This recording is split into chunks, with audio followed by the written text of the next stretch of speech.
আমরা আমাদের এই রাষ্ট্রকে ইনশাআল্লাহ আমরা পুনর্গঠন করব। আমরা দেখতে পাচ্ছি পতিত ফ্যাসিস্ট শক্তিকে বিভিন্ন আওয়ামী লীগ কালচারাল বিভিন্ন শক্তি বিভিন্ন মিডিয়া তাদেরকে রিভাইভ করার চেষ্টা করছে। আমাদের এই তরুণ প্রজন্ম যতদিন বাংলাদেশের বিভিন্ন পথে প্রান্তরে গ্রামে গঞ্জে ছড়িয়ে আছে, এই জুলাইয়ের রক্তের স্মৃতি নিয়ে যারা বিভিন্ন পথে প্রান্তরে ছড়িয়ে আছে, আমরা জেগে থাকতে, আমরা বেঁচে থাকতে আপনাদের মিডিয়া আওয়ামী কালচারাল শক্তি আওয়ামী লীগকে বাংলাদেশে ফিরিয়ে আনতে পারবে না।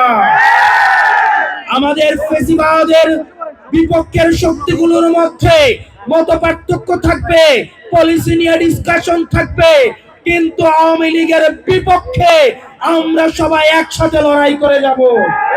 প্রিয় খুলনাবাসী, আপনারা ভালো থাকবেন, সুস্থ থাকবেন। আসসালামু আলাইকুম ওয়া রাহমাতুল্লাহি ওয়া বারাকাতুহু।